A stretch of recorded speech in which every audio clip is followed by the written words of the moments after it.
Welcome friends, welcome to new episode. Okay,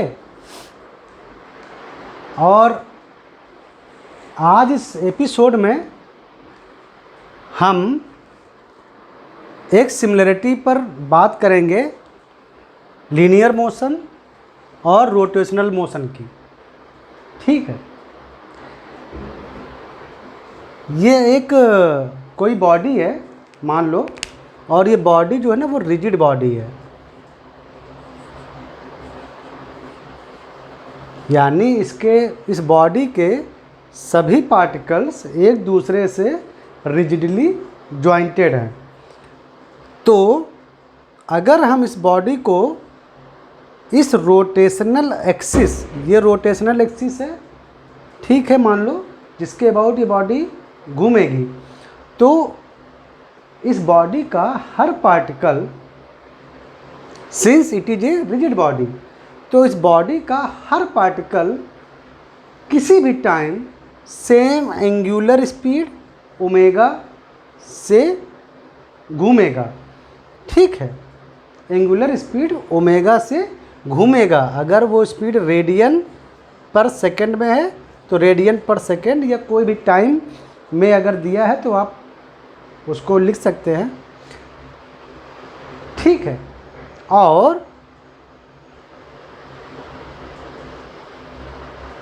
उसकी इस body का ईच पार्टिकल यानी प्रत्येक पार्टिकल, अगर ये ओमेगा यानी एंगुलर वेलोसिटी चेंज हो जाती है टाइम के साथ साथ, मान लो ओमेगा, अभी ओमेगा है और थोड़ी देर बाद ओमेगा डैश हो जाए, तो ओमेगा डैश माइनस ओमेगा और कितने टाइम में, डेल्टा टाइम में, तो ये है एंगुलर एक्सेलरेशन।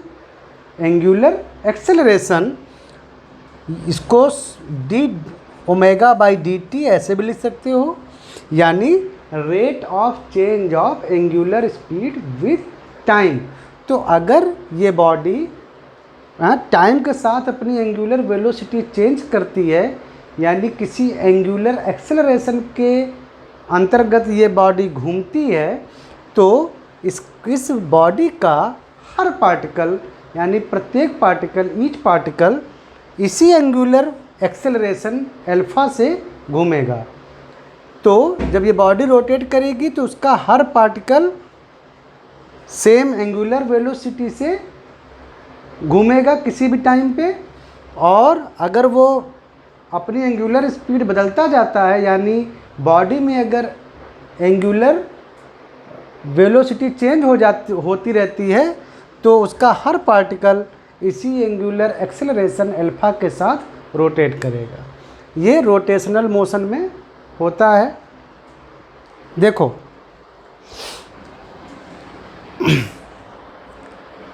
अभी हमने इसके पहले देखा था कि रोटेशनल मोशन कौन क्रिएट करता है। रोटेशनल मोशन किसी बॉडी में क्रिएट करने के लिए हमको एक टॉर्क यानी बाहरी टॉर्क यानी एक्सटर्नल टॉर्क की ज़रूरत होती है, यानी बाहर से फोर्स लगा के फोर्स का मोमेंट बनाओ। टॉर्क क्या होता है? Torque equal to R cross F. Force को कुछ रोटेशनल एक्सिस से कुछ दूरी पे लेकर उससे फोर्स का मोमेंट क्रिएट करो, तो टॉर्क को मोमेंट ऑफ फोर्स भी बोलते हैं। ये देखो, force multiply by arm means length, तो ये मोमेंट ऑफ फोर्स भी कहा जाता है।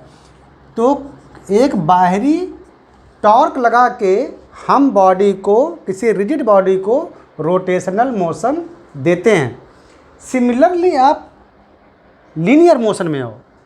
लीनियर मोशन में आपने देखा था कि अगर कोई बॉडी m है मास की, और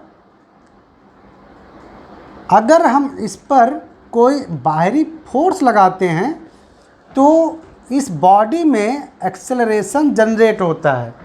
एक्सेलरेशन क्या होता है? Acceleration is nothing but change in velocity of the body, means linear velocity of the body. वो एंगुलर वेलोसिटी है, ये लीनियर वेलोसिटी है। तो लीनियर वेलोसिटी में चेंज होता है। अगर किसी बॉडी में फोर्स लगाते हैं तो उसके लीनियर वेलोसिटी में चेंज होता है। तो एक्सटर्नल फोर्स लीनियर मोशन में चेंज करता है और एक्सटर्नल टॉर्क रोटेशनल मोशन में चेंज लाता है। एक्सटर्नल टॉर्क रोटेशनल मोशन में चेंज लाता है और ये एक्सटर्नल फोर्स, केवल फोर्स उसकी लीनियर मोशन में चेंज लाता है। अब ध्यान से देखना, ये देखो, ये है फोर्स जो कि लीनियर मोशन में चेंज ला रहा है, यानी किसी बॉडी की लीनियर वेलोसिटी को चेंज करने की क्षमता रखता है, हैं?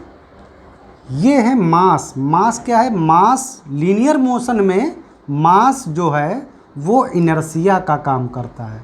क्या काम करता है? इनर्शिया का काम करता है। और ये क्या है? ये एक्सेलरेशन है। तो फोर्स किसी इनर्शियल मतलब बॉडी में लीनियर मोशन है तो यहाँ पर इनर्शिया का काम मास करता है। तो किसी इनर्शियल बॉडी में एक्सेलरेशन जनरेट करता है। सीधा देखो, तो सिमिलरली अगर ये फोर्स लीनियर मोशन देता है और टॉर्क रोटेशनल मोशन में चेंज लाता है, तो टॉर्क भी एक इनर्शिया और एक एक्सेलरेशन दोनों में रिलेशन, टॉर्क भी इनर्शिया और एक्सेलरेशन के रिलेशन से बना होना चाहिए। जैसे ये लीनियर मोशन में फोर्स है, फोर्स भी इनर्शिया और एक्सेलरेशन। यहाँ इनर्शिया है मास, लेकिन रोटेशनल बॉडी में ये रोटेशनल मोशन जब होता है तो वहाँ पर इनर्शिया क्या होता है? वहाँ पर इनर्शिया होता है मोमेंट ऑफ इनर्शिया। क्या होता है? मोमेंट ऑफ इनर्शिया, जिसको हम रिप्रेजेंट करते हैं आई से। ओके, यानी जो टॉर्क है किसी बॉडी पर, जो टॉर्क, जो एक्सटर्नल टॉर्क लगेगा वो उस बॉडी के inertia means moment of inertia means I पर डिपेंड करेगा। और एक्सेलरेशन, जैसे लीनियर मोशन में ये एक्सेलरेशन होता है, ये लीनियर एक्सेलरेशन, वैसे ही रोटेशनल मोशन का जो एक्सेलरेशन होता है वो ये होता है अल्फा, यानी एंगुलर वेलोसिटी का जो टाइम के साथ जो चेंज होता है रेट। तो यानी कि एक्सटर्नल टॉर्क किसी रोटेशनल मोशन में, जो बॉडी पर एक्सटर्नल टॉर्क अगर आप लगाते हो, किसी रोटेशनल मोशन क्रिएट करते हो किसी बॉडी में, तो वो होगा इनर्शिया मीन्स आई और एंगुलर एक्सेलरेशन यानी अल्फा। तो जैसे लीनियर मोशन में आपको ये रिलेशन मिला, वैसे ही आपको रोटेशनल मोशन में ये रिलेशन मिलेगा। टॉर्क किसी बॉडी पर जिसको आप रोटेट कराना चाह रहे हैं, उस पर अगर आप एक्सटर्नल टॉर्क लगाएंगे, यानी बाहर से कोई टॉर्क लगाएंगे, तो वो आएगा मोमेंट ऑफ इनर्शिया उसका उसी रोटेशनल एक्सिस के अराउंड, है ना। आई जानते हैं कैसे निकालते हैं। और एंगुलर एक्सेलरेशन, ठीक है, alpha is d omega by d t, means the rate of change of angular velocity with respect to time. जैसे ये फोर्स था वैसे ये था, लीनियर मोशन में ये और रोटेशनल मोशन में ये रिलेशन। अब बहुत ध्यान से देखो,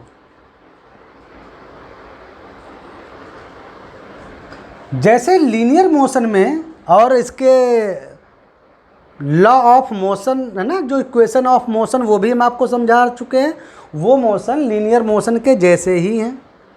अच्छा, यहाँ पर आओ, अगर लीनियर मोशन में किसी बॉडी पर एक्सटर्नल फोर्स 0 हो जाता है और उस बॉडी का अगर मास 0 नहीं है, बॉडी का मास तो कुछ ना कुछ रहेगा ही, इसका मतलब है कि उस बॉडी का एक्सेलरेशन 0 होगा। एक्सेलरेशन का 0 का मतलब है कि dv बाई dt 0 होगा। तो ये दो तरीके से 0 हो सकता है, कि या तो वो रेस्ट में हो या तो वो कांस्टेंट वेलोसिटी में हो।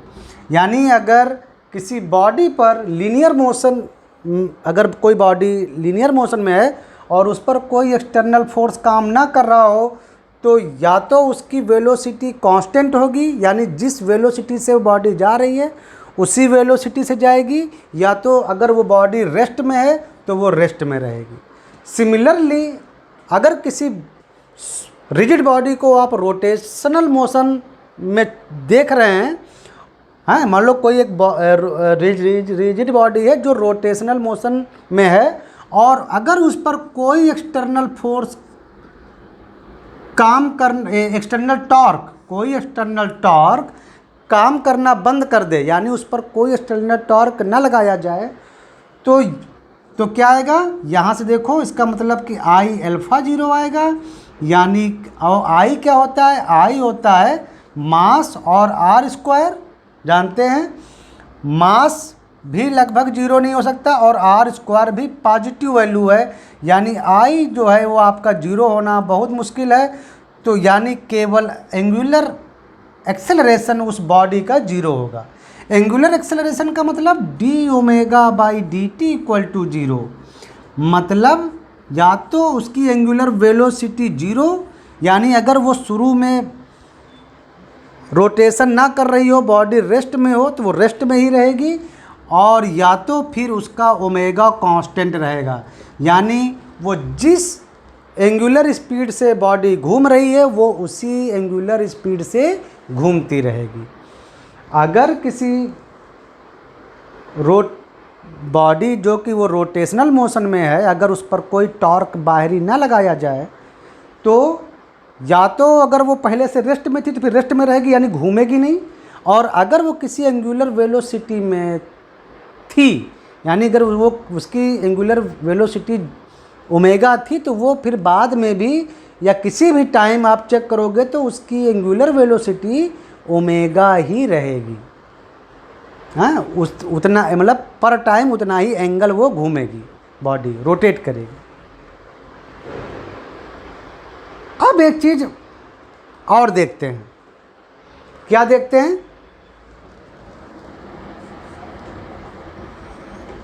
हम जानते हैं कि लीनियर मोशन में जो एक्सटर्नल फोर्स होता था वो कुछ ऐसा होता था dp बाई dt, यानी d by d T of mv।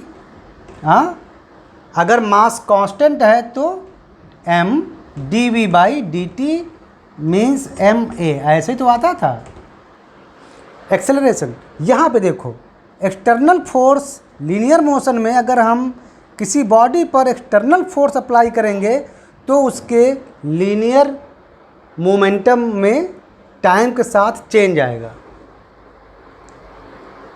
यानी एक्सटर्नल फोर्स किसी बॉडी के लीनियर मोमेंटम में टाइम के साथ कितना चेंज आता है उस पर डिपेंड करता है, यानी rate of change of linear momentum.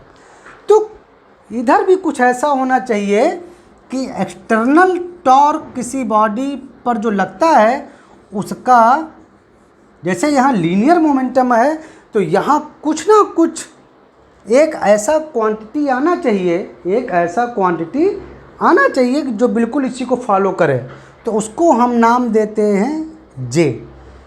जैसे ये वैसे ये सिमिलरिटी है ना, तो कहीं ना कहीं कुछ आना चाहिए, और इस जे को हम बोलते हैं, जैसे वहाँ लीनियर मोमेंटम बोलते हैं तो ये यहाँ पर इसको बोलते हैं एंगुलर मोमेंटम।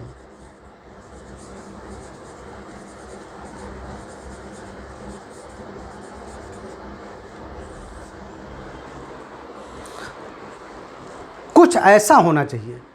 और जैसे किसी बॉडी पर एक्सटर्नल फोर्स ना लग रहा हो तो इसको यानी जीरो कर दो, तो इसको जब जीरो करोगे यानी dp by d t equal to 0, तो यहाँ से आएगा लीनियर मोमेंटम इज कांस्टेंट। यानी अगर किसी बॉडी पर कोई एक्सटर्नल फोर्स काम ना कर रहा हो तो, और वो लीनियर मोशन में हो, तो उसका लीनियर मोमेंटम कांस्टेंट रहता है, यानी वो चेंज नहीं होता है। इसको बोलते हैं the law of conservation of linear momentum, linear momentum का कंजर्वेशन।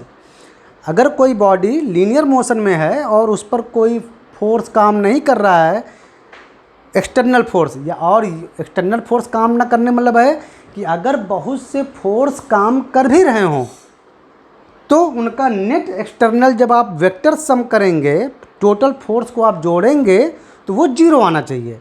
तो इसको बोलते हैं कि उस पर नेट एक्सटर्नल फोर्स जीरो काम कर रहा है। भले ही बहुत से फोर्स काम कर रहे हो लेकिन नेट एक्सटर्नल फोर्स जीरो। तो अगर ऐसा कुछ होता है तो उस बॉडी का लीनियर मोमेंटम कंजर्व होता है। सिमिलरली आप इस इक्वेशन को देखो तो रोटेशनल मोशन अगर है, कोई रिजिड बॉडी रोटेशनल मोशन कर रही है तो वहाँ पर अगर उस बॉडी पर कोई एक्सटर्नल टॉर्क काम ना कर रहा हो, यानी कोई ऐसा घुमाने वाला कारण, टॉर्क से घूमता है ना बॉडी, तो वो काम ना कर रहा हो, तो यानी इसको जीरो करोगे तो यहाँ भी आ जाएगा कि उसका एंगुलर मोमेंटम क्या रहेगा, कांस्टेंट रहेगा। हाँ, उस घूमती हुई बॉडी का एंगुलर मोमेंटम कांस्टेंट रहेगा। तो ये तो हुआ लीनियर मोशन और रोटेशनल मोशन में एक रिलेशनशिप। अब क्वेश्चन आता है कि ये एंगुलर मोमेंटम जे आखिर है क्या, आखिर ये एंगुलर मोमेंटम जे क्या है। हैं, तो नेक्स्ट एपिसोड में हम डिफाइन करेंगे कि ये एंगुलर मोमेंटम क्या होता है और इसको कैसे निकाला जाता है। इसका इजीएस्ट कुछ केसेस, कुछ आसान केस होते हैं, तो वो कौन से हैं, है ना। तो ये सब हम नेक्स्ट एपिसोड में हम देखते हैं कि एंगुलर मोमेंटम क्या होता है। तो आई थिंक आपको इतनी चीज़ें एक कनेक्शन से पता चल गई हैं। अब हम एंगुलर मोमेंटम, ये जो आया है टॉपिक, ये क्या है, इस पर हम अगले एपिसोड में चर्चा करेंगे। और अगर आपको ये वीडियो पसंद आया हो, इनसे आपको हेल्प हो रही हो, तो आप चैनल को सब्सक्राइब कर सकते हैं। ठीक है, सब्सक्राइब कीजिए। तो मिलते हैं नेक्स्ट एपिसोड में।